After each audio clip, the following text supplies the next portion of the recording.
Total darkness. He's completely lost, wondering why everything suddenly went black while he was in the middle of a good time. He thinks he might have just missed his electricity bill, but then he feels a strange pressure over his eyes. His vision slowly returns, blurry at first as he tries to make sense of the ceiling above him. He holds his hand up and freezes. Instead of fingers, he's looking at a stubby, white limb that looks like it belongs in a salad. Panicked, he reaches up and feels a massive, leathery surface where his hair should be. He's a mushroom, a short, stout monster with human eyes stuck in a damp, rocky dungeon. He looks down at a puddle and sees the horrifying truth reflected back at him. He crosses his arms and sighs, trying to remember exactly how he died. The memories start flooding back, and they aren't exactly heroic. He realizes the humiliating truth. He actually passed away from overexertion during a solitary celebration, which is about as embarrassing as it gets. King Oyster wails at the ceiling, mourning his handsome face and his now impossible quest to pick up girls. Out of nowhere, a high-pitched voice calls him King Oyster Bro, snapping him out of his breakdown. He peers over a ledge, seeing the silhouette of another mushroom watching him from the shadows. His eyes go wide, his imagination already running wild. He pictures a stunning woman in a sexy dress, convinced that this is the beautiful babe of the dungeon. He turns into a total simp, hearts practically popping out of his eyes as he drools over the thought. He gets himself ready, pumping his fists and preparing to make his big move. Then he actually sees the person he's been talking to. It's just a pink mushroom girl with glowing yellow eyes, looking at him like he's a total creep. He stands there in a cold sweat, realizing he's just a mushroom among mushrooms. He tries to salvage his dignity by asking what they usually do for fun around here. She gives him a flat, robotic response about slaughtering intruders, which doesn't exactly scream fun. He just stares at her, wondering if everyone in this place is a mindless drone. Suddenly, the cave lights up with a violent red glow as the intruders actually arrive. A massive, muscular foot slams onto the ground, cracking the stone beneath it. A hulking orc named Kabu steps forward, red eyes glowing and steam venting from his mouth. His partner, an archer named Rabu, follows behind, worried that they might need a healer for this run. Kabu just scoffs, telling her that the monsters in this dungeon are just brain-dead NPCs on a fixed pattern. Right on cue, a tiny mushroom monster charges in blindly, screaming the exact line the pink girl just mentioned. Kabu swings his heavy axe in a wide arc, cleaving the poor mushroom in half with ease. He turns back to Rabu with a smug grin, proving that they have nothing to worry about. A whole swarm of mushrooms rushes in to take its place, all repeating the same mindless dialogue. It's a complete slaughter. Kabu is just speedrunning the dungeon, leaving a trail of purple blood in his wake. King Oyster and the pink mushroom girl watch the carnage from the shadows of a nearby tunnel. He watches in disbelief, frustrated that his kind are just lining up to be turned into XP. The girl explains that they're just NPCs. Everything they do is pre-programmed, and they don't have freedom. King Oyster realizes the truth. These orcs are players, and he's just a target. A sharp thwack rings out as an arrow buries itself in the wood right next to him. He looks down, his heart sinking as he realizes they've been spotted. The female orc archer stands below, her hand already drawing the next arrow and locking onto him. King Oyster instantly snaps into action, bolting away while screaming at the pink mushroom girl to run. He bolts into the darkness, his survival instincts finally overriding the game's code. King Oyster bolts into the darkness, his survival instincts finally overriding the game's code. He looks back at his companion, who is still frozen in place. Utterly confused by what's happening, he rushes back and screams at her to move, his voice thick with desperation as the orcs close in. But the pink mushroom girl is stuck, her tiny yellow eyes wide as she tells him that fleeing simply isn't part of their programming. King Oyster refuses to leave her behind, reaching back and shouting for her to grab his hand. The moment their hands meet, the air around them begins to crackle and glitch with purple energy. Bright red system alerts flood the air, screaming about a major data anomaly that shouldn't be happening. King Oyster doesn't care about the rules. He shouts that they should screw the programming and the anomalies. The girl calls out his name in shock, as the reality of the dungeon seems to fracture around them. He hauls her forward, shouting that staying alive is more important than any stupid code. Up on the ridge, the orc players watch the two mushrooms sprint away, completely baffled by their behavior. Kabu assumes it's just a weird game bug, but he's not about to let his easy XP slip through his fingers. The two mushrooms dive into a pile of rubble, King Oyster frantically looking for any kind of weapon to defend them. His eyes dart across the cave, scanning for anything that might give them an edge against the players. He spots a heavy wooden treasure chest tucked into a corner and skids to a halt. He hopes there's something useful inside, but the pink girl warns him that the chests are locked for NPCs. She explains that those items are meant only for the players, and their kind can't even touch the latches. King Oyster doesn't listen, his hand glitching with power as he defies the game's core logic once again. Instead of a key, he just smashes the lock with a heavy stone, causing the system to scream with more warnings. The girl is stunned into silence. The King Oyster she knew would never have been able to break the rules like this. He dives into the chest, frantically tossing aside gold coins and potions to find something sharp. But before he can arm himself, another arrow whistles through the air with lethal speed. The pink girl's body moves on its own, her mind telling her that saving a teammate isn't in her code. Despite the rules, she throws herself in front of King Oyster, refusing to let him get hurt. A spray of purple blood flies into the air, and King Oyster's eye reflects the sudden, brutal violence. The arrow catches her square in the back, sending her collapsing to the dusty floor as her strength fades. Up on the cliff, Rabu is already drawing her next shot, determined to end this bugged monster once and for all. King Oyster's fingers finally close around a heavy kitchen cleaver he found at the bottom of the chest. With a roar, he swings the blade, sparks flying as he deflects the incoming arrow in midair. Rabu stares down from the ledge, her jaw dropped in absolute disbelief at what she just saw. She can't wrap her head around how a bottom-tier, trash mob just parried a high-level player's attack. The shattered arrow lies useless on the ground, a physical piece of evidence that the game is broken. She looks at the smashed treasure chest, realizing this monster is doing things no NPC should ever be able to do. Cold sweat rolls down her face as she calls out to her partner that they've found a massive bug. Far away from the combat, a purple rift opens as Kabu discusses the situation with a shadowy advisor. He's frustrated that after all this time, the dungeon is still full of glitches and anomalies. A mysterious, cloaked figure tells him that with the system running this long, maintenance oversights are inevitable. A giant, flaming skull appears, the Grand Lick, explaining that this entire world was built just to keep their warriors busy. He designed the dungeon as a playground where his soldiers could play as players to kill time between wars. The system is supposed to be perfect. Monsters are farmed and bugs are reported to the admins for fixing. Back in King Oyster's dungeon, Rabu doesn't want to sit around waiting for a patch. She pulls her bowstring taut, determined to fix this game bug herself. Another arrow streaks through the air, aimed directly at the mushroom monster's head. Already in motion, King Oyster readies his blade to swing, prepared to deflect anything that comes flying his way. King Oyster swings the kitchen cleaver with incredible agility, slicing through the air as he cuts down every single arrow.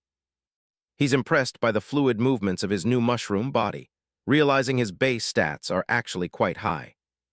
3 arrows whistle toward him in a tight cluster, aimed to pin him down. With rapid strikes of the cleaver, he bats the arrows aside, sparks flying from the steel blade.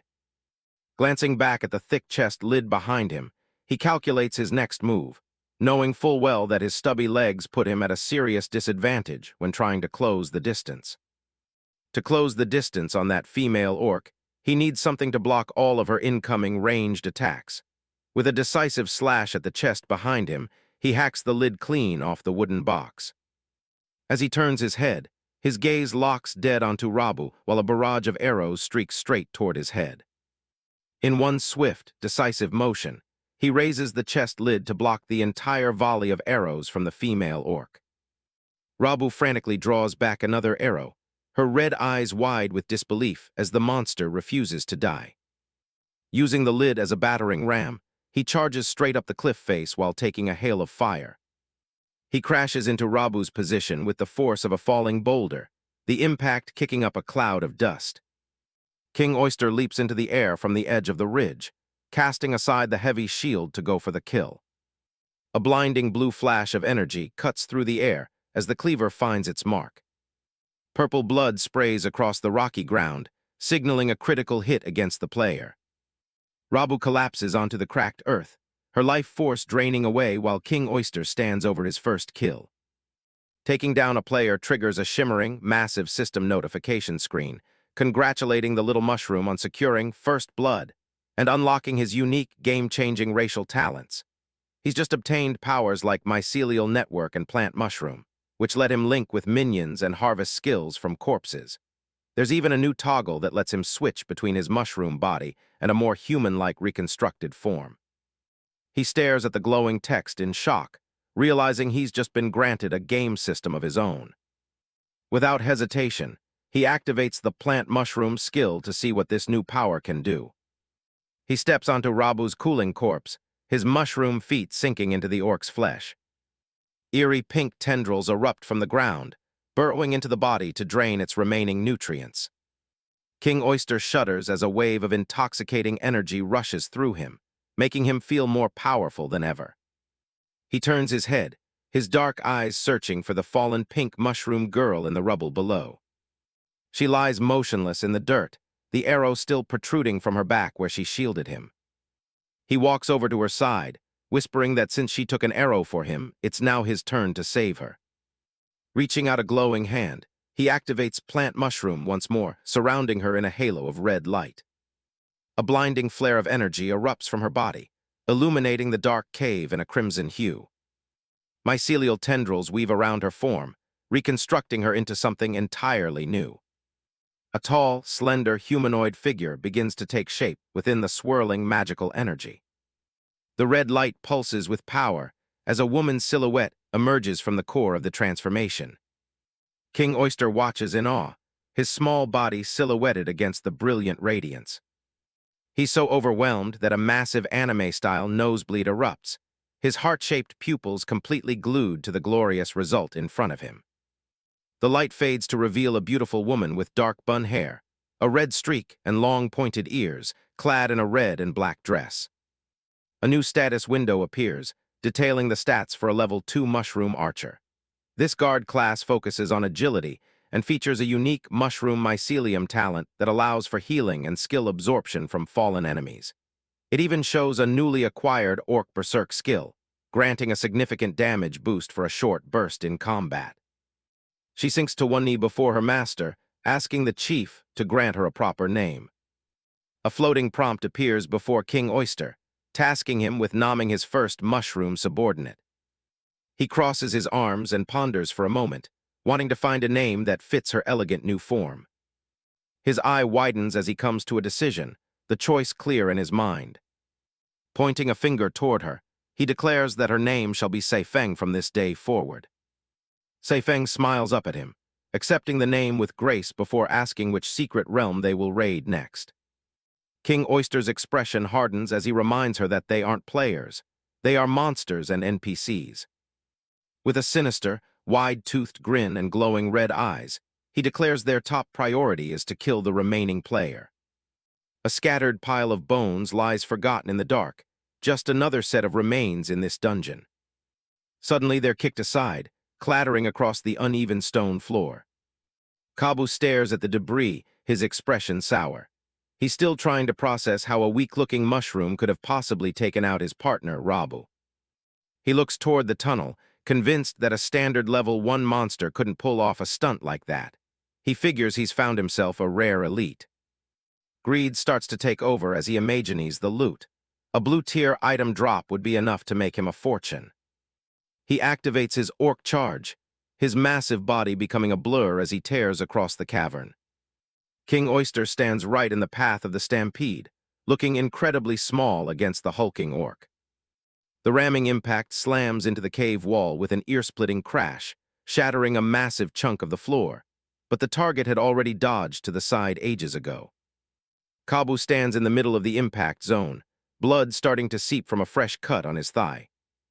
King Oyster watches from the sidelines, sweat dripping down his stalk. He realizes this warrior is way more durable than the archer he faced earlier. One slash barely did anything. Kabu's eyes glow red with fury. He's insulted that a trash mob actually managed to draw his blood. He roars and charges again, forcing the protagonist to scramble away as the ground shakes under the orc's weight. The chase leads them through a stone archway, with the mushroom barely staying a step ahead. They emerge at an underground dock, where a single, rickety wooden bridge spans across the dark water. Kabu bursts through the entrance, smashing aside anything in his way as he corners his prey.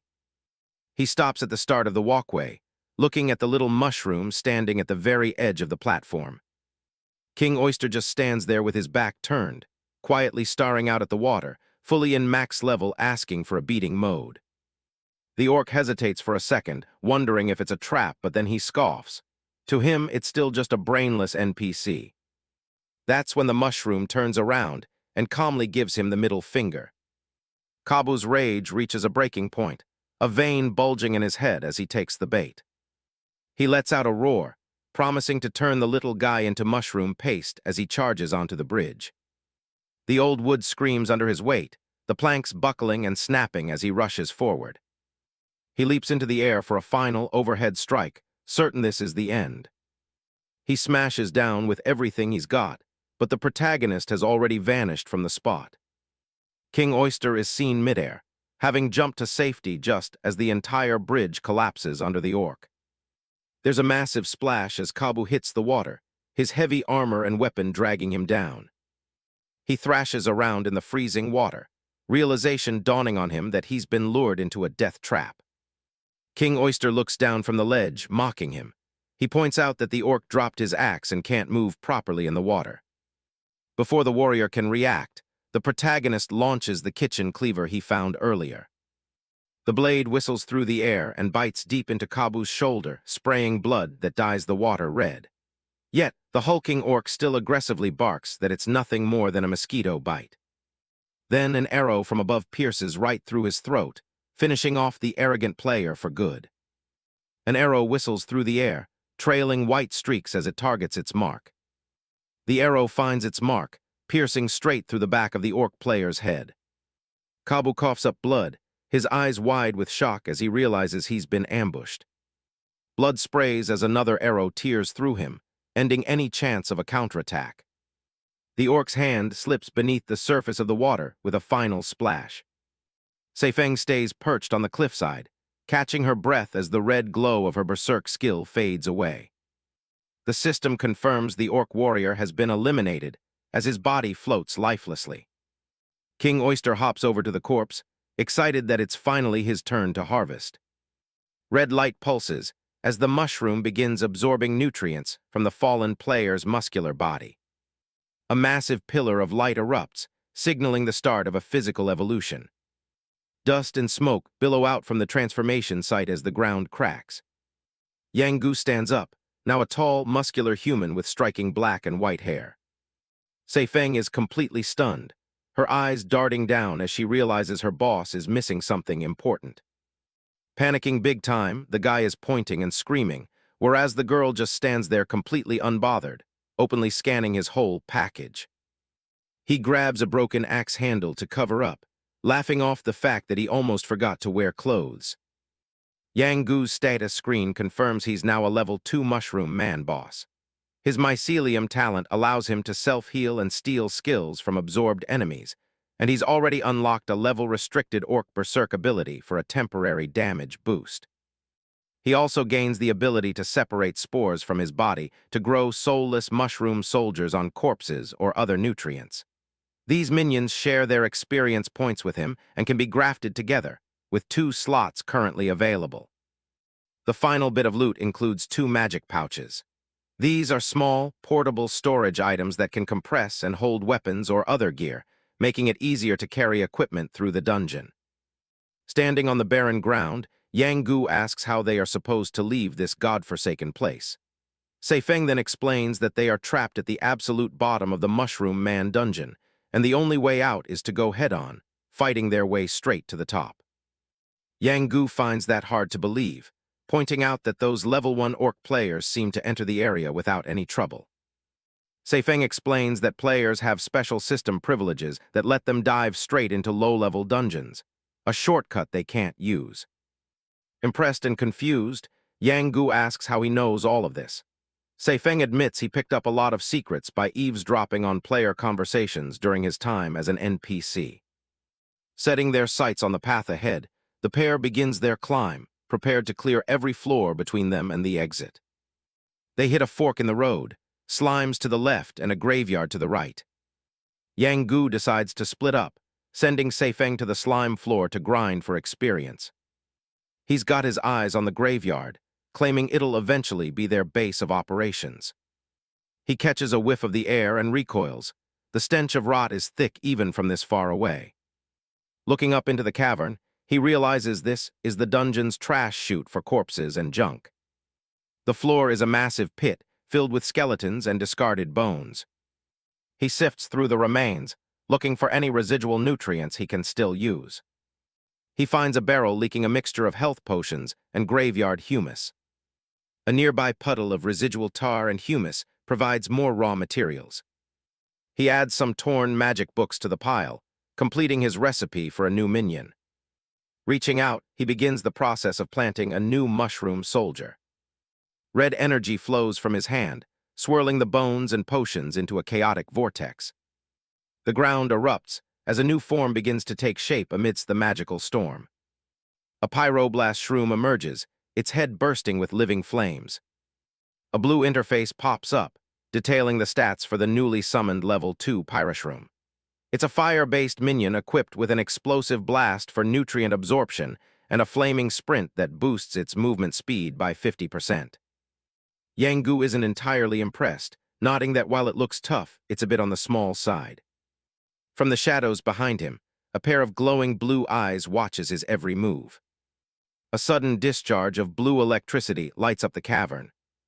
A massive lightning bolt slams into the ground, forcing Yang Gu to scramble back as the fight begins.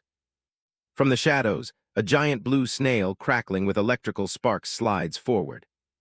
The creature is identified as the level 2 Graveyard Dominator, also known as the Electro Snail. It pulses with blue energy, ready to defend its territory. Yang Gu observes the snail, noting that as a creature that feeds on graveyard humus, it's a direct competitor for resources. He calls upon his pyroshroom to take the stage.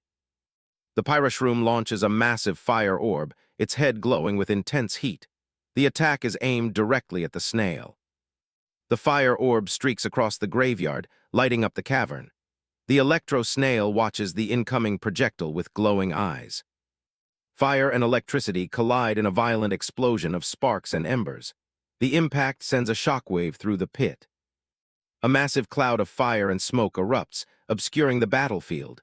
Bones and debris are sent flying in every direction. As the smoke clears, the charred remains of the explosion rain down. The ground is scorched where the attack landed. The electro snail isn't finished. It retreats into its shell as electricity crackles across its surface. It prepares a counterattack from within its defense. A bolt of lightning streaks across the floor, targeting the pyroshroom. The electrical discharge leaves a jagged trail on the cracked ground. The bolt misses as the pyroshroom uses flaming sprint, leaving a trail of fire in its wake. The minion is surprisingly agile for its size. Yang Gu watches the snail's slow movements, thinking he's found its primary weakness. He believes its lack of speed will be its downfall. The snail launches its own projectile, its eye stalks glowing with energy. The pyroshroom prepares to dodge again. Another massive fire orb from the pyroshroom heads towards the snail. The battle is becoming a chaotic exchange of elements. The fireball connects, resulting in another huge explosion. The air is thick with the smell of burning sulfur. When the smoke dissipates, the snail's shell is cracked and smoldering. Purple liquid leaks from its wounds as it lies on the ground. The snail appears defeated, its shell shattered into pieces. Smoke rises from the wreckage of the monster. Yang Gu stands on a ledge, watching the scene with his arms crossed. The Pyroshroom waves its arms, seemingly celebrating the victory. Yang Gu isn't convinced. He tells his minion to stop waving and double-check if the enemy is actually dead. Experience has taught him not to be overconfident. The Pyroshroom freezes as its eyes glow, sensing something is wrong. A sudden surge of electricity erupts from the snail's remains. The snail's body suddenly shifts, its shape changing as it sheds its heavy shell. It becomes much sleeker and more aerodynamic. With a sudden burst of speed, the snail zips across the graveyard. It's no longer the slow creature Yang Gu saw just moments ago. English, realizing he can no longer just stand on the sidelines, Yang Gu charges straight at the snail. With speed and the element of surprise on his side, he delivers a devastating strike before the creature can even react.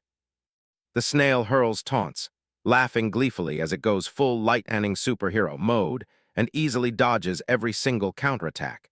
It seems to be thoroughly enjoying its newfound agility. The creature's movements are so fast they leave blue afterimages. Yang Gu struggles to keep track of its position. The snail continues its high-speed assault, its path traced by trails of blue electricity. It's completely dominating the battlefield. The snail mocks Yang Gu, calling him slow as it continues to zip around him. It feels completely untouchable in its new form. Yang Gu realizes that without its shell, the snail is as fast as lightning. He needs a new strategy if he wants to survive this. Electricity crackles across the ceiling as the snail continues its taunts. Yang Gu looks up, a new plan forming in his mind. Yang Gu notes that the creature is indeed much lighter without its house weighing it down. He starts to bait the snail into a specific position. The snail charges again, leaving a blur of blue and silver in its wake. It's becoming increasingly overconfident. Yang Gu's eyes narrow as he prepares for the final move. He's ready to end this game. A massive fireball is launched, but it's not aimed at the snail. Instead, it streaks towards the ceiling. The snail laughs, thinking Yang Gu has completely missed his shot.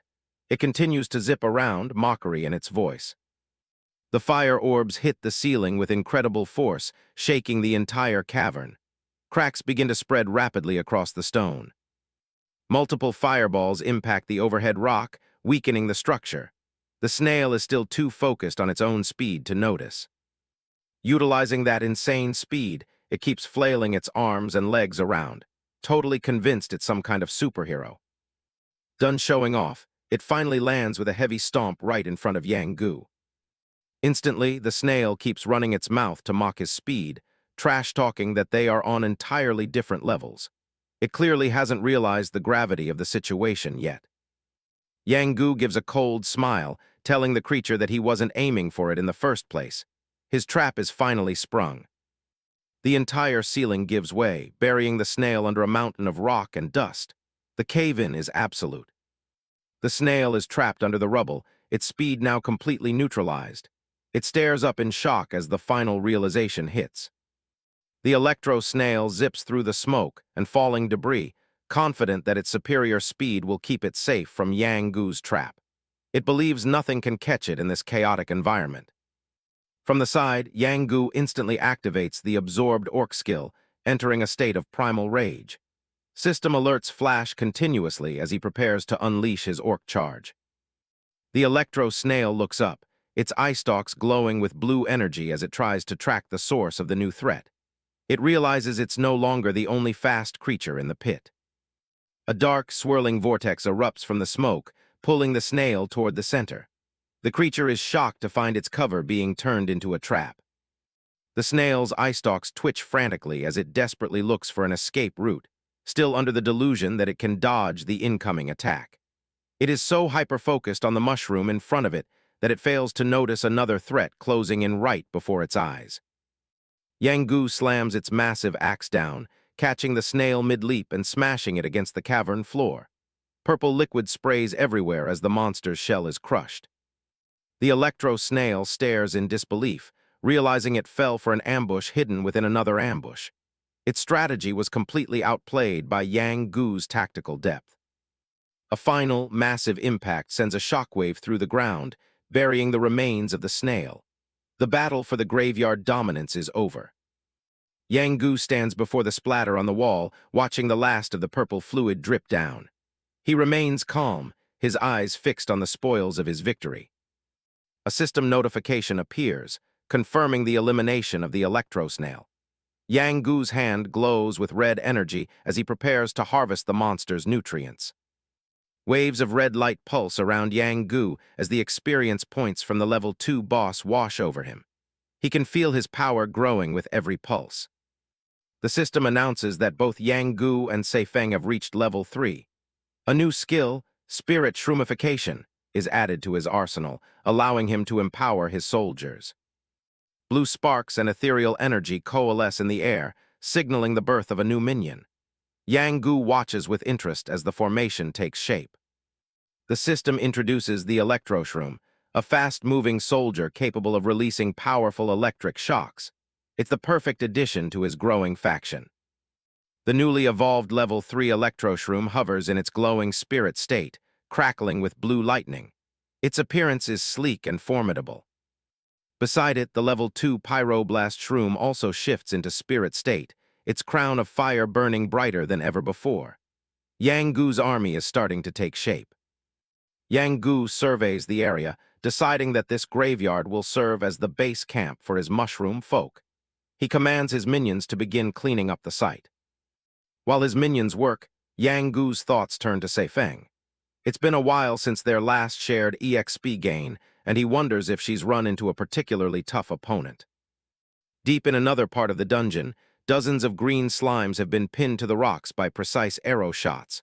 The trail of carnage leads toward a dark cavern entrance. Seifeng stands her ground as a massive shadow falls over her. She looks up, her bow at the ready as she confronts the one responsible for the slime infestation. The level 2 Slime King rises from the shadows, its towering, amorphous green body filling the hallway. It peers down at Seifeng with a single glowing red eye. The giant monster pauses, a sense of familiarity crossing its primitive mind. It asks Seifeng why it feels like it's seen her somewhere before. Without even bothering to answer, Seifeng fires an arrow straight into the Slime King's eye socket. A massive torrent of green energy erupts from the Slime King's mouth hole. The monster is offended that Seifeng hasn't responded to its questions. Seifeng leaps gracefully over the blast, drawing her bow while still in midair. She targets the glowing eye of the massive creature. Her arrows sink into the monster's jelly-like face, but the Slime King doesn't even flinch. The arrows seem to disappear into its translucent mass. The Slime King mocks her efforts, claiming that shooting holes into its body is useless. It boasts about its incredible elasticity as it prepares to retaliate. The monster slams its massive, amorphous limb down. Seifeng takes a direct hit and is sent flying, crashing heavily against the stone wall.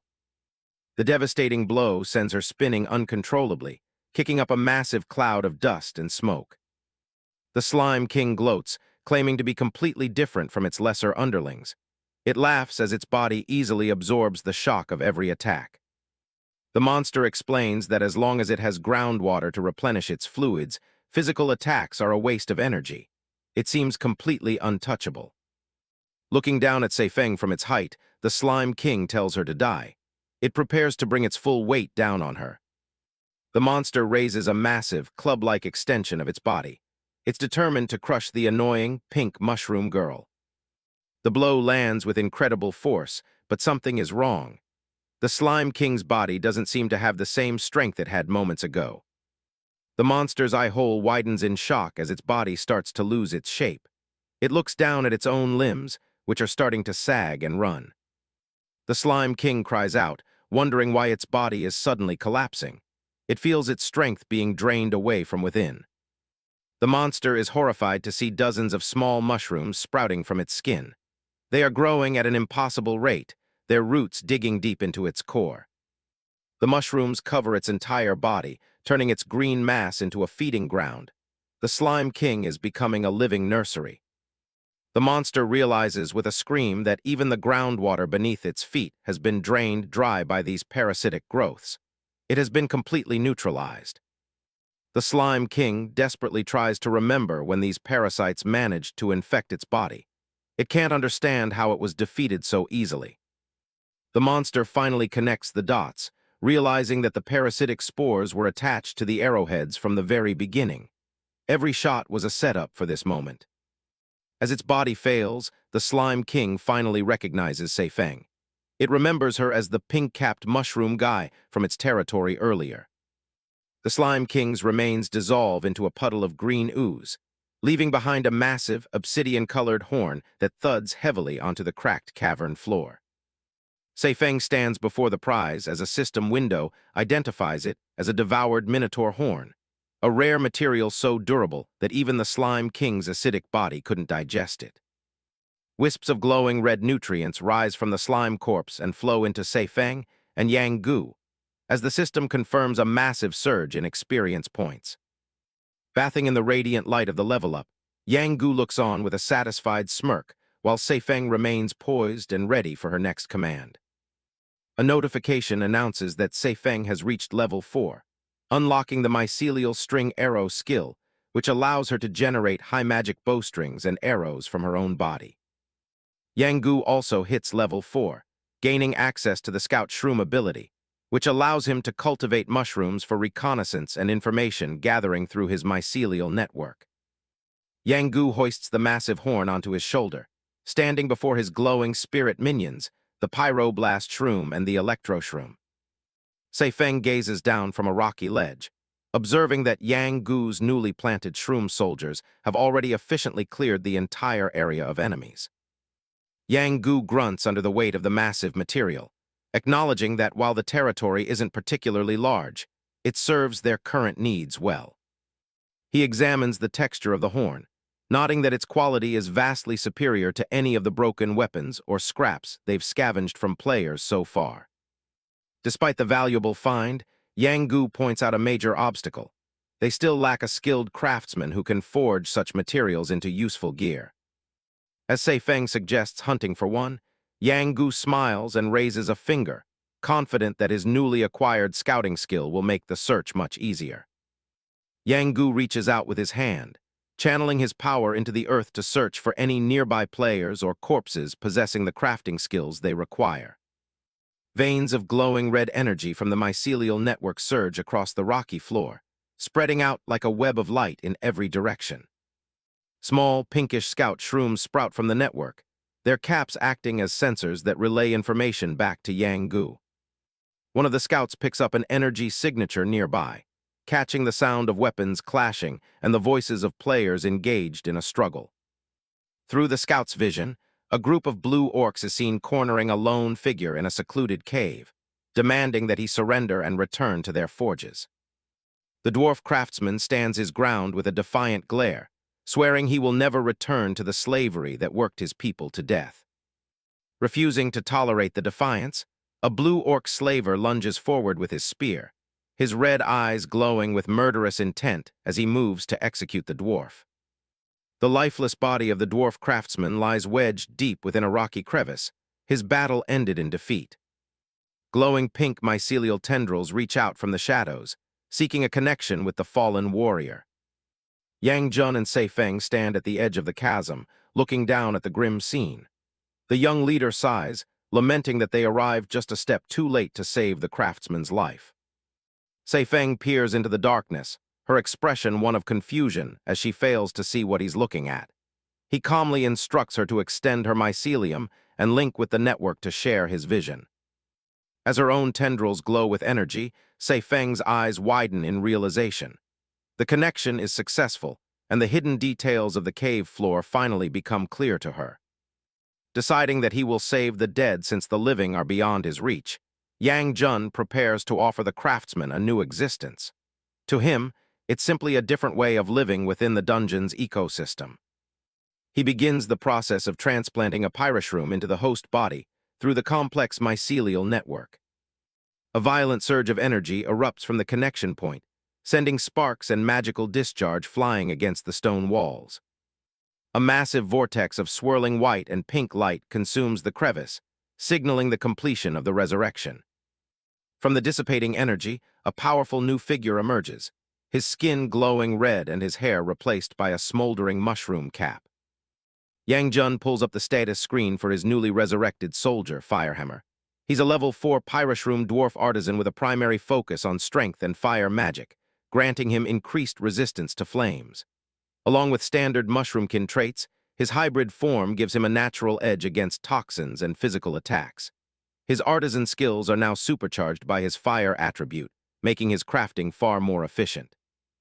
His ultimate weapon is Fiery Mycelium, a special skill that lets him launch controllable flaming hammers that draw power directly from the mycelial network.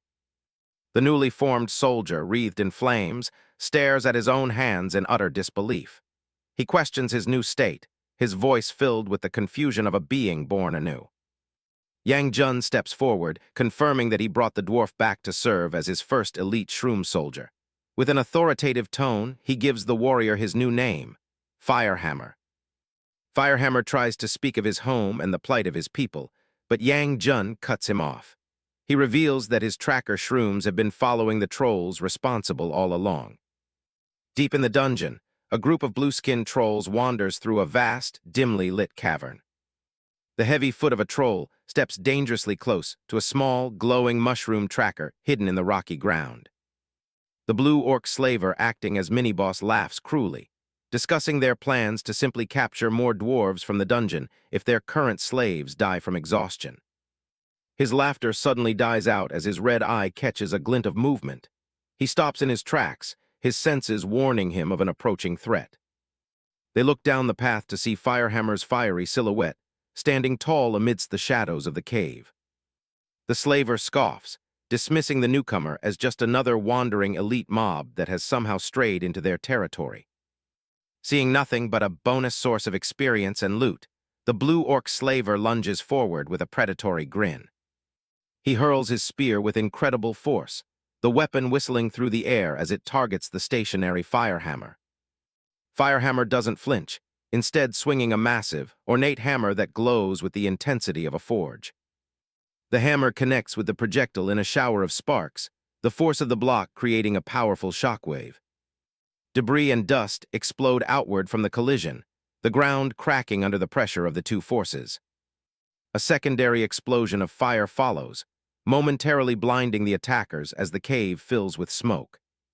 The slaver barely manages to dodge a follow-up swing, a bead of sweat rolling down his face as he realizes the sheer power of this mushroomkin. Firehammer's weapon hovers in the air, still burning with a fierce magical flame that seems to have a life of its own. The hammer slams back down into the earth, creating a massive crater and sending a wave of heat toward the retreating trolls. The group is left in a state of shock, unable to comprehend how a level 3 elite mob could possess such high-level, auto-targeting gear. With a roar, Firehammer initiates another attack, his hammer carving a glowing arc through the dusty air. The weapon catches one of the trolls square in the chest, the impact accompanied by a violent burst of fire that sends the enemy flying. Firehammer maintains his momentum, spinning the hammer around his body to build up even more kinetic energy. He launches the weapon forward, the hammer trailing a streak of fire as it homes in on the trolls like a heat-seeking missile. The hammer strikes a massive obsidian pillar, the force of the blow causing deep cracks to spread through the structural support. As stone fragments rain down, Firehammer uses the distraction to close the gap, his movements fluid and fast despite his bulky frame. He leaps from the crumbling pillar, his body silhouetted against the dim light of the cavern as he prepares to land a finishing blow. The blue orc slaver looks up, his expression one of pure terror as the flaming dwarf descends upon him. Firehammer activates mycelial entanglement, and glowing rings of energy snap around the slaver's limbs, pinning him in place. Mycelial ignition, Firehammer shouts, triggering a series of violent explosions from the energy rings that tear through the troll's defenses. He slams his fists down to complete the combo, his form a dark shadow against the blinding light of the fire. A colossal pillar of flame erupts from the ground, incinerating the mini-boss and leaving nothing but scorched rock in its wake. Firehammer stands tall as he swings his massive, glowing weapon, facing off against the towering silhouette of a blue orc slaver. The air is thick with smoke and embers as the battle reaches its peak. With a thunderous punch slamming straight into the target, the impact sends blood and debris flying across the cave floor. The slaver doesn't even have time to scream as he takes the full, devastating force of the blow. The dwarf-shroom hybrid doesn't stop there, unleashing a flurry of strikes that carve white arcs through the air, pushing the enemy back toward the wall. Every swing is fueled by a burning intensity that illuminates the dark cave. In a calculated move, Firehammer targets a structural pillar, the weapon's impact causing cracks to spiderweb across the stone as dust begins to rain from the ceiling. A well-placed explosive discharge sends chunks of rock flying toward the retreating trolls. The blue orc slaver looks up in realization, realizing Firehammer's plan to bring the entire cave ceiling down on them. The structural wooden supports splinter and snap under the strain. One of the trolls manages to leap away from the falling debris, boastfully claiming he can still dodge despite taking several heavy hits. He scrambles across the rubble, trying to put distance between himself and the dwarf. Firehammer isn't done yet, activating his Firehammer ignition skill as he slams his weapon into the ground. A shockwave of pure flame erupts outward, turning the cave floor into an inferno. The weapon itself glows with an unbearable heat, trailing a wake of fire as it spins through the air like a lethal meteor. The cavern is completely engulfed in a blinding orange glow. Firehammer unleashes the rain of flying Firehammer's skill, sending a barrage of flaming hammers raining down from above. The slaver stands helpless in the middle of the bombardment, his silhouette a dark shadow against the fire.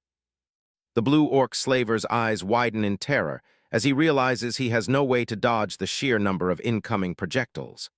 Blood drips from his nose and mouth, the heat of the fire drying it instantly. A series of massive explosions rock the cavern, each one marking the impact of a firehammer on the troll party. The entire area is consumed by a chaotic vortex of flame and shattering rock. The smoke begins to clear, revealing the aftermath of the one-sided slaughter. A system notification confirms that all the troll players have been eliminated. Firehammer stands triumphant amidst the smoldering remains, his form wreathed in a fatting pink aura of power. The battle's end signals a significant growth for the entire group. Firehammer hits level 5, officially stepping into his role as an artisan shroom. This level up grants him the salvage hammer skill, allowing him to smash through useless junk to recover any hidden materials that might actually be worth something. Yang Jun reaches level 5 as well, gaining access to a new variety called the Farmer Shroom. These are dual-purpose workers designed for daily tasks like gathering and forging, though they're sturdy enough to be armed and deployed as soldiers in an emergency. Seifeng joins the level 5 club and learns a powerful new mobility skill called Mycelial Arrow Step. This ability lets her teleport instantly to the location of any arrow she fires, making her incredibly difficult for enemies to pin down. Yang Jun sends over the coordinates and tells Firehammer to meet up with him. The skirmish with the trolls is over, but there's a lot more ground to cover. Firehammer is completely floored by the boss's appearance. He didn't expect a powerful Mushroomkin leader to look exactly like a regular human.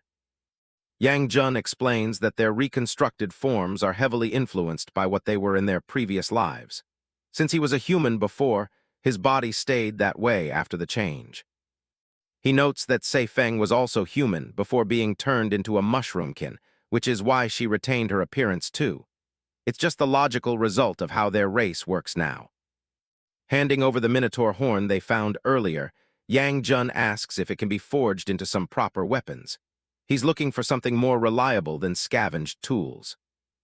Firehammer checks the horn and confirms it's excellent material for crafting.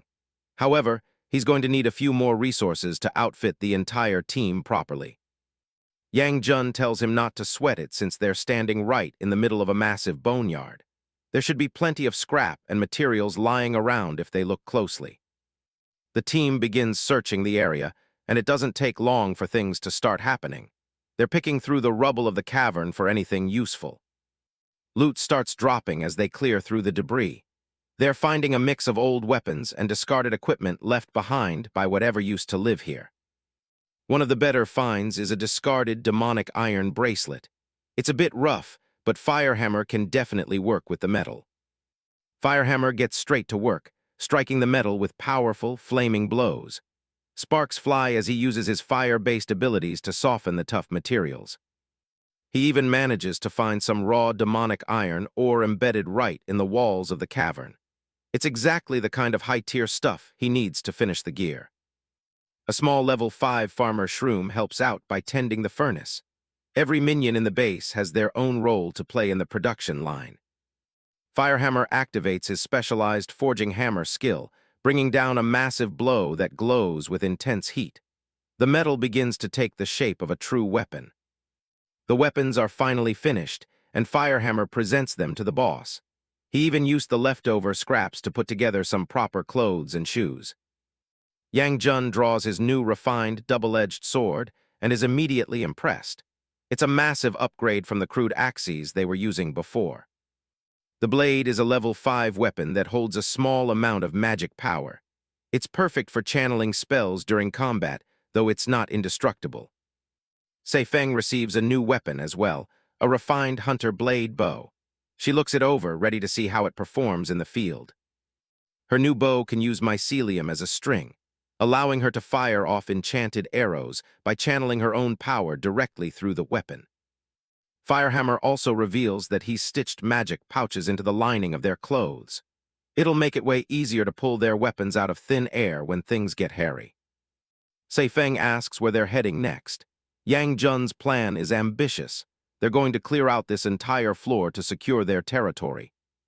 He spent the last few days scouting the area through the mycelium network. He knows the grand catacombs are at the very bottom, but getting there isn't simple. He explains that there are one-way barriers on every level that only let things go down. To move around properly, they need to find the specific passages connecting the floors. For now, the best move is to fight through each level to eliminate any threats. They can't afford to let enemies linger so close to their home base. Seifeng wonders if they should bring Firehammer along for the extra strength. He's not just a blacksmith. He hits people even harder than he hits iron. Yang Jun decides he needs someone to stay behind and guard the base. Thanks to their shared connection, Firehammer will still get experience points from everything they kill anyway. As they start moving through the corridor, Yang Jun notices a strange glow from beneath his feet. Something in the floor is reacting to his presence. Suddenly, the ground starts shaking and debris kicks up into the air. A hidden mechanism has been triggered, and it's moving fast. A massive stone wall begins to slide down from the ceiling, threatening to cut them off from each other. They barely have a second to react.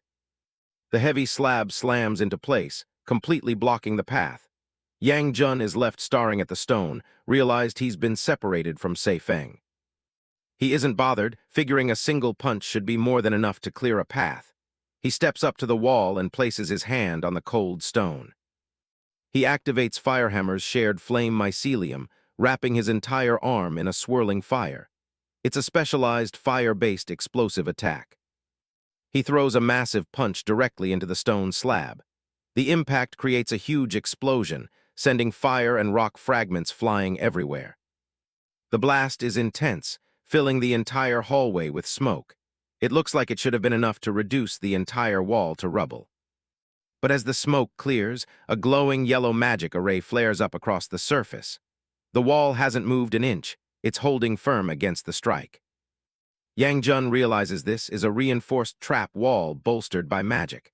It's much tougher than a regular stone slab and won't break so easily. Seeing that brute force won't work, he decides they'll just have to take separate paths for now. There's no point wasting all his mana trying to break through. He turns his back on the wall and looks into the dark passage that opened up behind him. It's time to push forward alone and see where it leads. A system message confirms he's entered a secret realm called the Slippery Corridor. The air feels damp, and the ground is coated in a strange substance. Small, glowing blue points of light begin to flicker in the darkness ahead.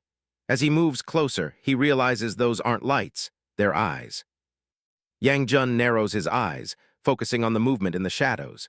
He can hear a strange, slithering sound echoing off the wet walls. An entire swarm of level 3 electro-snails crawls out to block his path. The whole floor is covered with them, and they're all crackling with blue electricity. One of the snails recognizes him instantly. They realize he's the same guy who wiped out their kin in the Grand Catacombs. The swarm doesn't waste any time and coordinates a group attack. Crackling blue energy surges between their stalks as they prepare to fire. A massive discharge of electricity floods the corridor, lighting up the dark tunnels. Yang Jun just stands his ground, looking completely unfazed by the surge. The bolts connect in a violent blast of lightning. The snails pour everything they have into this single strike, hopping to end the fight right here. The smoke begins to settle, and the snails are already celebrating. They think they've successfully avenged their fallen brothers. Suddenly, one of the snails is struck down from the side, purple ichor spraying across the floor. Yang Jun is already on the move, and he isn't even singed. He moves through the swarm like a blur, cutting them down before they can even track his position. The snails realize they're dealing with something way beyond their level. Desperate, they decide to shed their shells to gain a boost in speed. It's a high-risk move, but they know they won't survive otherwise. One of the shellless snails lunges forward, crackling with electricity. They're determined to show him the true power of their tribe's last resort. Before the snail can reach him, it's suddenly halted in midair. Glowing pink strands wrap around its body, leaving it completely immobilized. Yang Jun's mycelium spreads through the room, ensnaring every single snail in the corridor. They struggle against the threads, but the trap is already set. He activates mycelial flashburn, and the threads begin to glow with an intense, fiery heat. He stands calm as the technique primes for detonation. The entire corridor erupts in a series of violent explosions. The fire-infused mycelium incinerates everything it touched, leaving nothing but scorched earth. A cascade of system notifications appears as his experience points skyrocket. Clearing out the swarm in one go was a massive boost for his level. With the path cleared, a massive stone door at the end of the corridor begins to groan. It swings open, revealing a chamber filled with an eerie orange light. Debris falls from the ceiling as he steps into the new area. The force of the door opening seems to have unsettled the very foundation of the room. Yang Jun scans the large, open chamber, but it appears to be completely vacant. He walks toward the center, his sword ready just in case. He finds it strange that the boss room would be this quiet. Usually, there's a guardian waiting right at the entrance to welcome intruders. A faint red glimmer catches his eye from the darkness above. He looks up and spots a massive silhouette clinging to the ceiling. The shadow detaches itself and starts spinning toward him like a high-speed drill. The air pressure alone is enough to crack the floor beneath him. He dives out of the way just as the object slams into the ground. A cloud of dust and stone fragments explodes outward from the impact site. It's a massive snail shell, and it's still spinning with incredible momentum. Yang Jun realizes he's found the guardian of this floor. The shell bounces off the wall and comes right back at him. It carves a deep groove into the stone as it builds up even more speed. Yang Jun raises his sword to block, and the impact sends sparks flying everywhere. He's pushed back by the sheer force of the spinning shell. The shell doesn't stop, continuing its relentless orbital attack. It's a blur of dark metal and stone, seeking any opening in his defense. He tracks the movement carefully, waiting for the perfect moment to counter. The shell arcs through the air, ready for another devastating pass. As the shell closes in again, Yang Jun lunges forward with a glowing hand. He's timing his next move to catch the boss right at the peak of its momentum. He makes contact, and a pulse of red energy ripples across the surface of the shell. The spinning starts to falter as his power interferes with its rotation. He activates mycelial lightning conduit, channeling all that stored electrical energy back into the boss. A massive dome of red lightning erupts from the point of contact. The explosion is massive, shattering the ground and sending a shockwave through the entire chamber. The spinning shell is finally knocked off its course. When the dust finally settles, Yang Jun finds himself standing over a deep crater. The boss has finally stopped its mindless spinning and is ready to reveal itself. The shell unfolds and a humanoid figure emerges, the level 5 Snail King. It stands tall in samurai-style armor, holding a long, curved katana. Yang Jun isn't intimidated, finding the second phase transition quite interesting. He tightens his grip on his sword, prepared for a proper duel. High up on a nearby cliff, the tip of an arrow is scratching a jagged outline into the stone.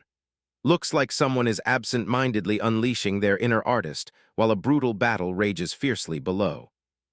Seifeng is crouched on the floor, looking completely bored. Since the walls split them up, she hasn't seen a single monster to fight. She leans back against the stone, nodding that her experience bar is still going up. She's essentially getting a free ride from all the kills Yang Jun is racking up on his side. Back in the boss room, the ground is already being torn up by the intensity of the fight. Sparks fly as the two combatants test each other's strength. The Snail King lunges forward with a flurry of strikes, his katana moving like a blur. Yang Jun parries each blow, the sound of clashing steel echoing through the chamber. They exchange a series of lightning-fast blows, their weapons locked in a struggle for dominance. Neither side is giving an inch as they push back against each other. Yang Jun swings his sword in a wide arc, forcing the Snail King to jump back. The wind from the strike is enough to kick up a massive cloud of dust. The Snail King quickly recovers and launches a vertical slash. Yang Jun sidesteps the blade, the air whistling as it passes just inches from his head. The boss's sword slams into the ground, sending a shockwave that cracks the floor.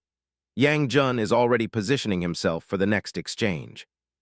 Water begins to spray out from the gaps in the Snail King's shell, coating the floor in a thick, shimmering layer. The room quickly fills with the sound of rushing liquid. A massive torrent of water erupts from the ceiling, drenching the entire chamber in seconds. Yang Jun watches the deluge, realizing the boss is altering the terrain to its favor. Red energy bolts hiss through the air, narrowly missing Yang Jun as he twists his body mid-jump. The projectiles leave trails of steam where they pass through the damp air. The bolts strike the stone floor, sending small plumes of water and debris flying. Yang Jun lands lightly, keeping his eyes fixed on the source of the attack. He leaps backward as a spreading pool of dark liquid reaches for his feet. He doesn't know what it is, but his instincts tell him to stay clear. Yang Jun stares at the substance, nodding its strange consistency. He decides that dodging is the only safe move until he understands the boss's gimmick.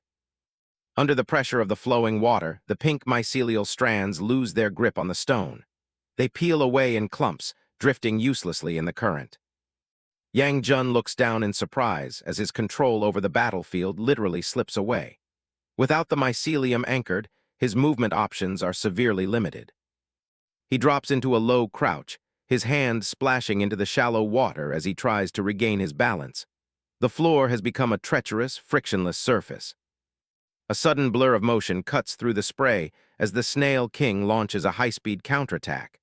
The boss moves with incredible ease across the slick floor. Yang Jun blocks a powerful downward slash, sparks cascading from the clashing steel. The force of the blow vibrates through his arms, threatening to knock him off his feet. The Snail King presses his advantage, circling Yang Jun with fluid, predatory movements. The protagonist struggles to pivot, his boots sliding uselessly against the wet stone. Yang Jun grits his teeth, realizing he can't even stand properly in this environment. The water isn't just a nuisance, it's a direct counter to his combat style. The Snail King lunges again, his blade trailing white foam through the air. He mocks Yang Jun, declaring that no intruder can win on his home turf. They clash in the center of the room, the impact sending ripples through the water. Yang Jun is forced to slide backward, unable to anchor himself for a proper counterthrust. A close-up reveals the Snail King's dark, segmented helm. His eye stalks remain level and focused, tracking every one of Yang Jun's desperate movements. Yang Jun's eyes narrow as he watches the boss's next move. He's being pushed to the edge of the chamber, his options dwindling with every second. A violent explosion of water erupts as the Snail King slams his sword into the floor. The shockwave tosses Yang Jun aside, sending him tumbling across the slick surface. The Snail King stands tall, questioning if Yang Jun is really a mushroom man. He laughs at the idea of a fungus trying to compete with his kind in the local ecology. Yang Jun extends his hand, and red electrical arcs begin to dance between his fingers. He's preparing to discharge a massive shock, but the Snail King doesn't look worried. The Snail King's face is a mask of arrogance, his toothy grin widening. He knows exactly what the protagonist is trying to do, and he's already prepared. The boss rushes forward, a trail of white spray following his swift movement. He isn't giving Yang Jun any time to build up his energy for the attack. Purple lightning cracks across the ceiling, illuminating the chamber in strobe-like flashes. The electrical energy is wild and unfocused, dissipating into the damp walls. A massive sphere of light erupts between the two combatants, throwing them both backward. The discharge of energy is deafening, leaving the air smelling of ozone. Yang Jun recovers quickly, though a thin trickle of blood runs down his chin. He looks winded, but his eyes remain sharp and analytical. The Snail King gloats, realizing that Yang Jun is trying to use the water's conductivity against him. He laughs, telling the hero that he won't fall for the same trick twice. He explains that as the master of this turf, he can increase the water's electrical resistance. Yang Jun's shocks are being weakened before they can even reach their target. Yang Jun's eyes begin to glow with an intense red light as a faint smile touches his lips. He tells the boss that dodging isn't as good as being in the right spot. The Snail King looks down in confusion, noticing a subtle shift in the water beneath him. His stalks twitch as he senses a new presence in the room. Thin, glowing pink strands have woven themselves into a perfect grid under the surface of the water. They've been there the whole time, hidden by the turbulence. The Snail King realizes with a start that the entire floor is covered in mycelium. He has accidentally retreated right into the center of a massive, glowing trap. He tries to move, but the mycelium has already begun to tighten around his legs. He shouts that it doesn't matter, since he can still resist the protagonist's electricity. Yang Jun raises his hand, the single word ignite appearing in sharp blue text. He tells the boss that some people just never learn.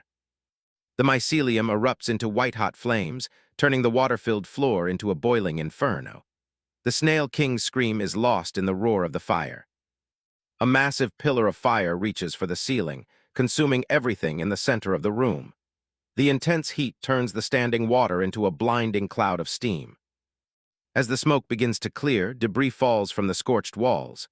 The chamber is quiet once more, the only sound being the crackle of dying embers. Yang Jun stands alone in the wreckage, his expression calm as he watches the remains of his enemy. The air is thick with the smell of smoke and salt. The Snail King is a charred shell of his former self, his armor blackened and cracked. He wheezes, accusing Yang Jun of having no martial honor for switching to fire. With a final gasp, the boss falls silent, his body beginning to dissolve into light. A system notification chimes, announcing that Yang Jun has reached level 6. Yang Jun stands in a pillar of pink light as the level-up process completes. He looks stronger and more composed, his injuries fatting as his stats increase. A new system window appears, detailing a storage ability. He and his subordinates can now generate mycelial pouches to store and compress equipment inside their bodies. A second notification explains that scout shrooms have been upgraded. They can now function as network download ports, providing a new way to share information. A blue system window outlines the details for cultivating Mushroom guards, specialized frontline soldiers capable of melee and ranged attacks. These units are programmed to explode with a flaming sword strike upon death, though their leader can also trigger the detonation at will. A second notification reports that Seifeng has mastered Shatter Arrow, a core ability that accumulates rage through basic attacks. When fully charged, she fires a powerful arrow that detonates into multiple spore bombs upon reaching its target. The Dwarf Craftsman unlocks Dwarven Refining, a core skill that converts built-up rage into a localized burst of intense heat. This heat is used to break down impurities and refine materials with a single touch of his hand. Yang Jun stands amidst the debris, his gaze fixed on a pile of shattered stone near the back of the chamber. He detects a unique scent coming from beneath the rubble and decides to call for the Dwarf Craftsman's expertise to investigate.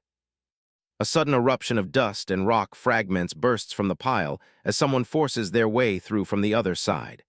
The air in the cavern becomes thick with gray particulate matter, obscuring the view. The Dwarf Craftsman, now possessing the features of a muscular mushroom man, emerges from the cloud while coughing. His transformation has granted him a red, spotted mushroom cap and glowing symbols on his brawny arms. A close-up reveals a mound of dark, jagged rocks that appear almost metallic under the dim light of the cave. These stones have been hidden beneath layers of debris for centuries. The dwarf craftsman holds up a shard of the dark stone, identifying it as blackrot stone. He explains that these lumps are the product of magical waste and organic humus merging over a long period. Yang Jun looks at the fragment with a dubious expression, unimpressed by its origin. He notes that the material doesn't seem like it would hold much value on its own. The dwarf craftsman admits that to any normal craftsman, the stones would be considered trash. He holds the black rock steady as he prepares to show Yang Jun why it is actually a hidden treasure. He tosses the stone into the air with a confident smirk, explaining that his recent transformation has given him a new way to process such materials. He catches it as pink energy begins to gather in his palm. Pink magical energy flares around the dwarf craftsman's hand as he initiates mycelium extraction. The black rock begins to disintegrate, its dark outer layer crumbling away to reveal the essence within. The process concludes with a vibrant flash of light, and a system message confirms that the residue extraction is successful. The dwarf craftsman's fist glows with the power of the refined material. A glowing, diamond-shaped shard labeled Magic Silverstone fragment floats in the air, surrounded by shimmering particles. The once worthless stone has been distilled into a high-purity magical resource. Yang Jun's jaw drops in amazement as he realizes the potential of the discovery. He notes that materials of this quality would be worth an absolute fortune to players in the outside world. They inspect the fragment through a magnifying lens, marveling at its intricate structure and inner glow. Though the shard is small, Yang Jun expresses concern that its size might limit its usefulness. The dwarf craftsman gestures toward the remaining pile of blackrot stone, his eyes wide with excitement for the work ahead. Yang Jun stands by, watching as his subordinate prepares to dig further. Yang Jun gives him the green light to continue, declaring that the entire cave now belongs to him for his work. He encourages the dwarf craftsman to uncover as many fragments as possible. The dwarf craftsman immediately sets to work, pink energy sparking as he breaks down the stones with frantic energy. Rock dust and magical residue fill the air as he begins a high-speed extraction marathon. A small text box indicates that a short duration of time has passed since the work began. The rhythmic sounds of stone being crushed echo through the hollow chamber. A sequence of system alerts fills the screen, showing the successful acquisition of ironstone, aluminum stone, silverstone, copperstone, and goldstone fragments. The dwarf craftsman stands triumphant amidst a cloud of sparkling dust. The cavern suddenly begins to shake violently, dust falling from the ceiling as a massive tremor rocks the ground. Yang Jun yells for the dwarf craftsman to stop his digging before the whole place collapses, but the dwarf quickly clarifies that he isn't the cause. A colossal black worm with a circular maw lined with glowing blue teeth bursts through the stone floor. The segmented beast rears up, its massive body taking up the entire height of the tunnel. A tiny mushroom soldier is pumped up and ready for blood, charging forward while screaming at the top of its lungs. It leaps into the air with its sword raised, but a hand suddenly reaches out and snatches it before it can get far. Yang Jun holds the little guy by its cap, telling it to calm down and help Firehammer with some chores since its turn to fight hasn't come yet. He turns to Seifeng and gives the order to head out, letting her know the new shroom soldiers have been integrated into the network and are ready for deployment. Farther in the cave, a scout shroom hears a violent grinding sound coming from the ceiling. The one-eyed scout reports that an enemy is about to bore right through the roof of the blackrot stone cave. Yang Jun stays calm, crossing his arms as he orders his team to distract the monster and lure it into the corridor to keep the main cave safe. The scout acknowledges the command, just as the ceiling begins to crack under a massive weight. The little messenger is shaking in its boots, babbling as the tremors get worse. Suddenly, a massive, toothy maw bursts through the stone, lit up with an eerie blue glow. Dust and debris rain down as the beast continues to drill its way into their territory. Yang Jun watches the massive creature descend, while Firehammer continues to pound away at his anvil in the background. He recognizes the intruder as a carrion blackbug, a tough competitor that usually occupies the same niche as the snails. Firehammer keeps his focus on his work, telling the boss he'll make the fight a lot easier once he finishes the piece he's crafting. Seifeng leaps into action, striking the beast as soon as it clears the ceiling. Her blade connects with a heavy clang, sending sparks flying off the creature's armored hide.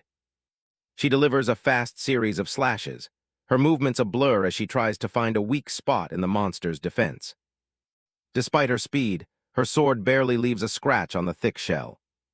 Smoke rises from where her blade hit, but the monster seems completely unharmed.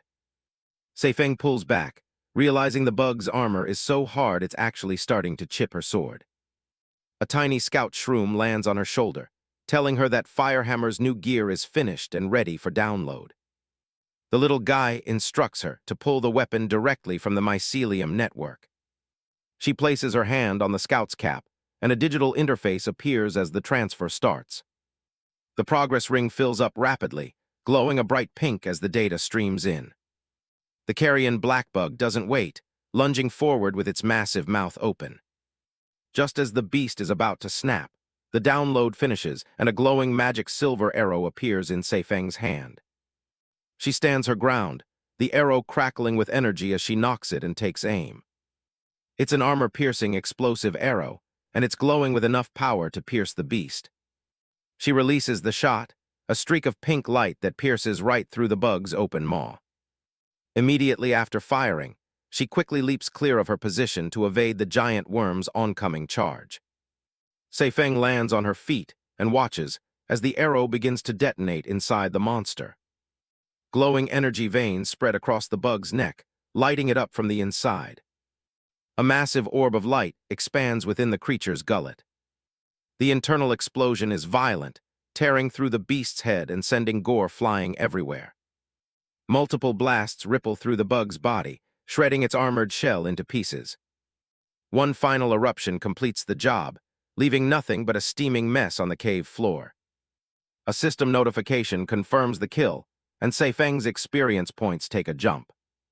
She's barely had a second to rest when the scout shroom warns her that there are more coming. The scout reports another blackbug heading their way, spotted further out in the cave system. Seifeng is out of breath, but the scout tells her to harvest the dead bug for energy and let the newly cultivated shroom soldiers handle the next wave. Bright light erupts from the ground as the mycelium network activates. A level 6 boomshroom guard is loaded into the battle, spear in hand and ready to defend the cave. Seifeng looks over at the two newly summoned boomshroom guards, confused because she thought they could only download one at a time. She starts counting the roster. They've got Yang Jun, Firehammer, herself, a worker, and the two boomshrooms, which already hits their current limit of 6. The scout shroom clarifies that Seifeng doesn't actually count toward the limit, since she's integrated directly into the mycelium network.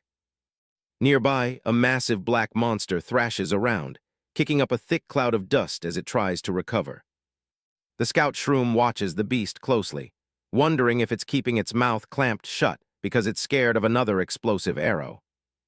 One of the boomshroom guards doesn't hesitate, charging forward with a flaming spear. The shroom soldier leaps into the air and brings its weapon down on the monster's head with a violent crash. A massive red explosion erupts on impact, engulfing the creature's upper body in fire. The monster roars in pain as it slammed back against the cave wall by the sheer force of the blast. The boomshroom guard follows up immediately with a heavy slash from its glowing red blade. Sparks fly as the sword carves a path through the monster's tough hide, lighting up the dark cavern. The shroom soldier spins in midair, delivering a powerful circular strike that tears into the beast. The impact is so strong it sends the massive creature flying backward, crashing into the rock face. Seifeng watches from the side, impressed that a single shroom soldier could have enough raw power to toss a monster that size. The two boomshroom guards move in perfect sync, rushing the beast together for a final assault. They leap onto the monster's back, weapons ready to deliver a finishing blow. Their blades sink deep into the monster's neck, drawing a spray of sparks and dark debris. They continue their relentless assault, hacking away at the creature's thick armor until it starts to buckle. Suddenly, a self-destruct flying sword skill is activated, turning the weapons into glowing, unstable bombs. A massive explosion rocks the entire cavern, completely vaporizing the monster in a pillar of fire and smoke. A system notification pops up. The tribe has reached level 7, and Yang Jun has unlocked a new boss-exclusive skill called Lone Sovereign. On top of that, they can now cultivate archer shrooms, ranged units that gain a stat boost when fighting alongside Seifeng. Another unit is unlocked, the Rot Thorax Shroom, a worker type specialized in drilling through mountains and digging tunnels. Seifeng is stunned by the level of teamwork these soldiers displayed, realizing they're fighting far too smoothly to be mindless. She asks the Scout Shroom how they're able to coordinate their attacks with such perfect timing. The Scout confirms her suspicion. Yang Jun is micromanaging every single one of them through the network. Glowing pink lines of energy pulse through the dark tunnels, connecting the battlefield back to the boss. Yang Jun is sitting back on a stone throne, thinking about how controlling an army of shroom soldiers feels just like playing a video game. He transmits a message to Seifeng, telling her to clean up the mess and bring anything useful back to Firehammer. Seifeng acknowledges the order as she stands among the smoldering remains of the monster. She looks down at a pile of glowing red sludge left over from the creature's body as the energy dissipates. Blood and debris are splattered across the cavern walls from the final, violent explosion. A system message informs them that the corpse has been absorbed, granting Yang Jun a new passive called Limited Black Tough Skin. Seifeng picks up one of the monster's massive, curved teeth, nodding that its durability will make it a perfect material for Firehammer's forge. A massive hole opens up in the cave's ceiling, showering the cavern floor with heavy debris. Dust and smoke settle as the shaft remains dark and empty above them. Deep inside the hole, a pair of glowing purple eyes peers down from the shadows. The figure watches from the darkness, observing the state of the lower floor. This is Grim Reaper number 10, the administrator of the bottom floor. He's annoyed because the high-level monsters he sent down were wiped out way too fast. He can't believe his elite blackbugs kicked the bucket so easily against the local trash mobs. The Reaper considers heading down to handle the problem personally, but he's not thrilled about the extra work. He scoffs at the idea, deciding his measly monthly salary isn't worth risking his life over. Instead, he turns to a swarm of local bacteria monsters. He's got plenty of cannon fodder to throw at the problem. The administrator spreads his arms and asks which of them wants to be promoted to player status. The bacteria are shocked, having expected to rot away in this dungeon forever. They ask if low-tier monsters like them can really become players. The Reaper tells them that in this dungeon, their status is whatever he grants them. He's the one in charge of their destiny. He channels his power into a magical book, and a system notification confirms that bacteria monster player privileges have been unlocked. Now they can move freely, fight, and even loot treasure. One of the newly promoted monsters peers over the edge of the hole, looking down into the abyss. The Reaper orders them to eliminate the bug below. If they succeed, the entire bottom floor and its rare stones will be theirs. A swarm of red-eyed bacteria dives into the hole, eager to claim their new territory. Down in the caverns, the group scouts around, but they haven't seen any sign of their target yet. One of them gets distracted and drifts away from the pack. It spots a sturdy wooden treasure chest tucked away against a cave wall. It looks like a perfect prize for a brand new player. The monster is ecstatic, thinking its luck has finally changed for the better. It rushes the chest, already deciding that it's not going to share a single coin with its comrades. The bacteria monster grabs the edge of the lid and begins to pry it open. Its large eye is fixed on the dark gap as it grows wider. Suddenly, the bacteria freezes as something starts to stir inside the box. Two glowing red spots appear in the pitch black.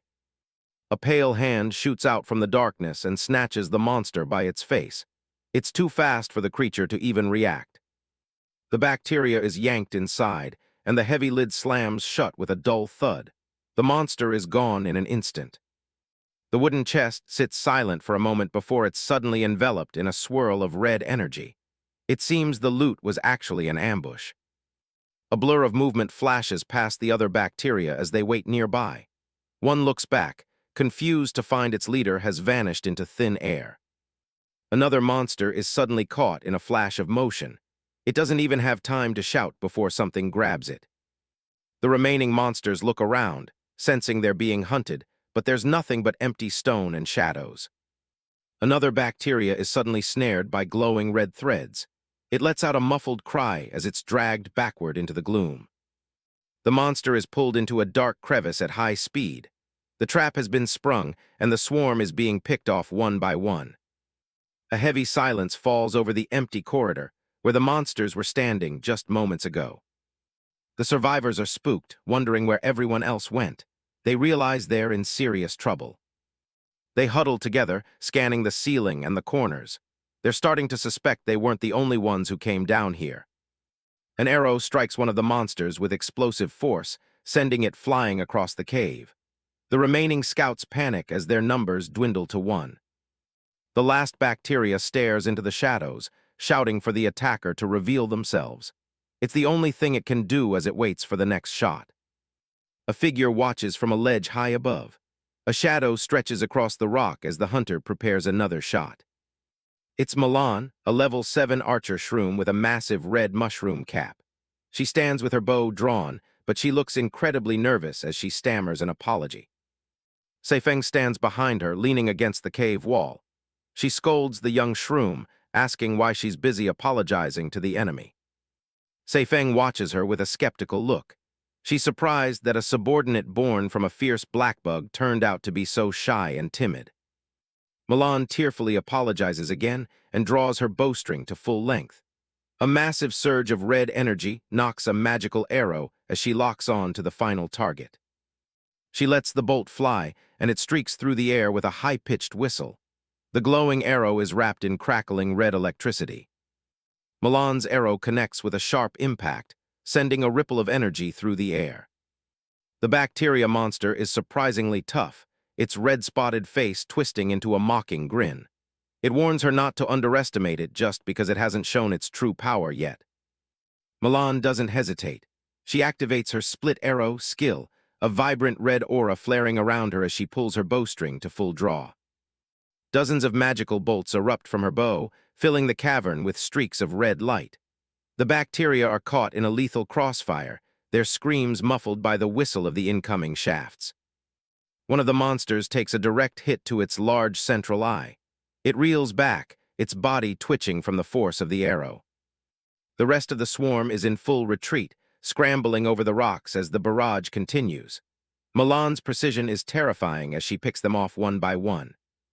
The lead bacteria monster remains defiant. It bellows that its clan has survived for millions of years, claiming no mere physical attack can wipe them out. Milan doesn't have time for this lecturing crap. Blazing red mana surges into her palm, crackling intensely as she prepares to end the game right here. A massive arrow streaks across the cavern, trailing a long ribbon of shimmering red light in its wake. It blasts through the ranks of the remaining bacteria, detonating with a series of sharp cracks as it carves a path through the swarm. A massive pillar of fire erupts from the impact, consuming the rest of the monsters in a single violent blast. Milan jumps for joy on her ledge, ecstatic to have secured the very first victory of her life. Seifeng stays focused, leaning against the rock wall. She tells Milan to stop celebrating and confirm the kill first, knowing the dungeon is rarely so kind.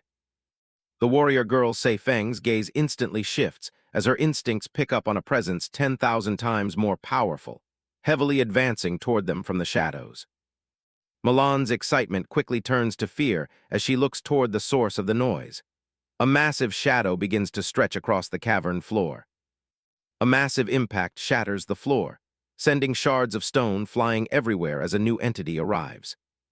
A monstrous figure stands on the outcrop, marveling at the player privileges he's just received. He looks down at the archers with a terrifying, predatory intensity. This is the Scorpion Beast King, a level 8 boss. He's a towering crimson humanoid with a single giant eye, glowing spots on his back, and a deadly scorpion tail. He boasts that he's broken through all of his previous limits.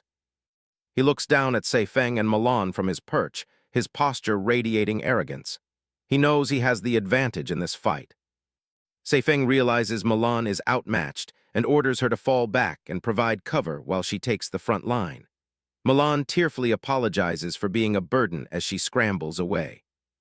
The Scorpion Beast King doesn't give them time to prepare. He leaps from the outcrop, descending toward them like a red bolt of lightning. He slams into the ground with a deafening roar, the impact shattering the surrounding stone and sending a shockwave through the room. Saifeng reacts instantly, firing a flurry of arrows to pin him down and buy Milan time to get into position. The monster moves with blurred speed, swatting the arrows aside as if they were nothing more than insects. He doesn't even slow down as he closes the distance.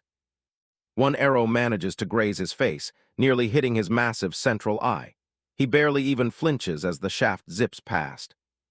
Milan fires an explosive shot that detonates against him in a massive burst of flame.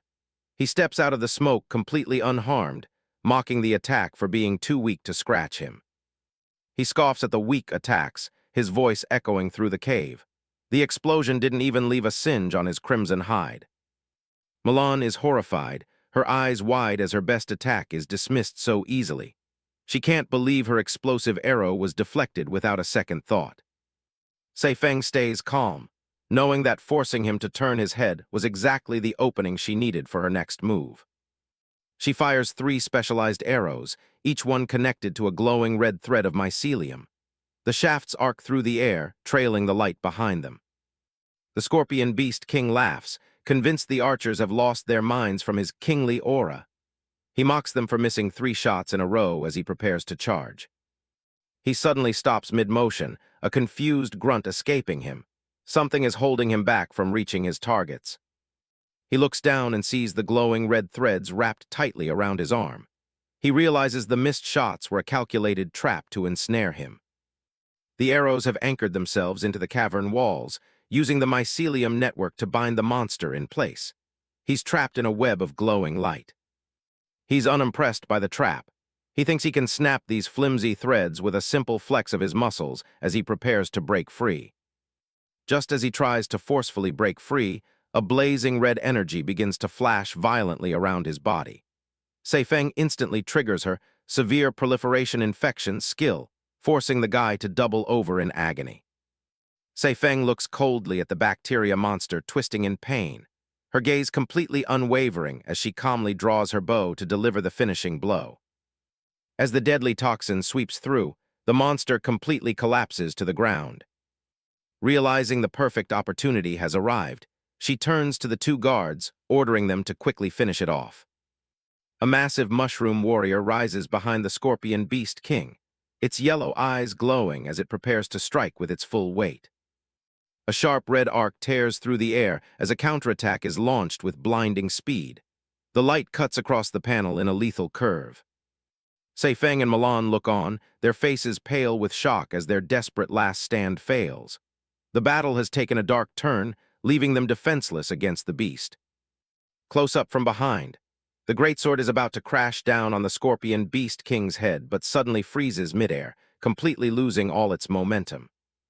A massive mushroom-headed warrior stands motionless, his heavy black and pink sword held mid-swing.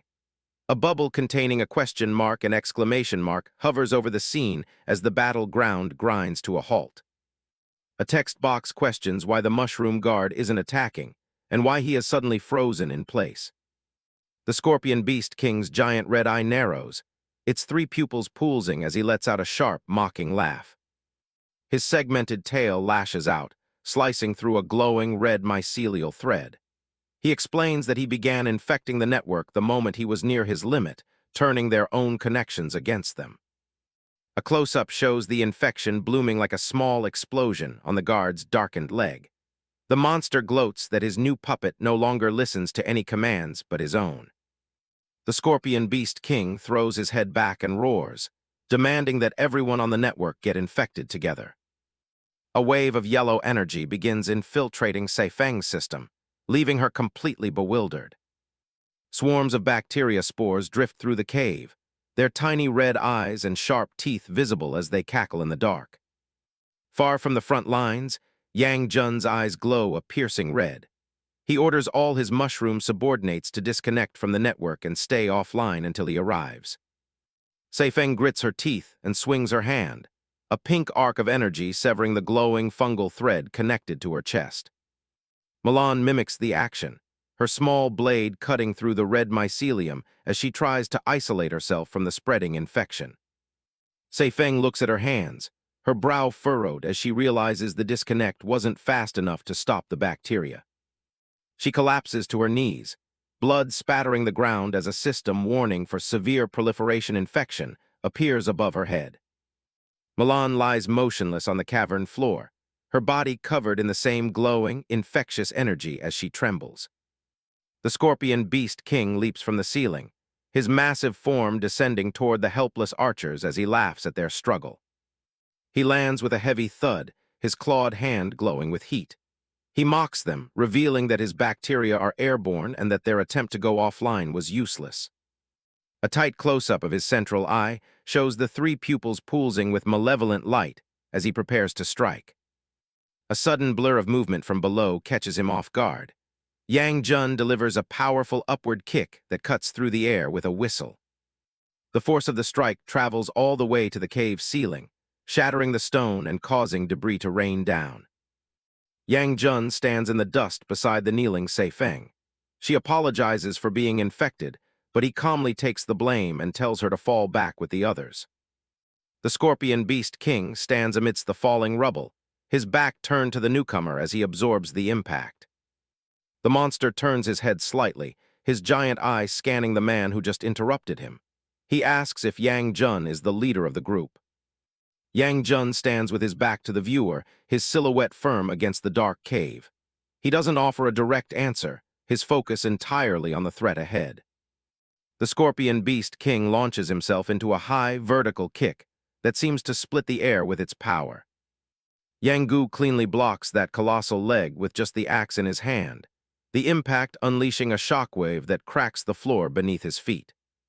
A system message announces that one subordinate has retreated from the battlefield, granting Yang Jun a 10% boost to all his stats.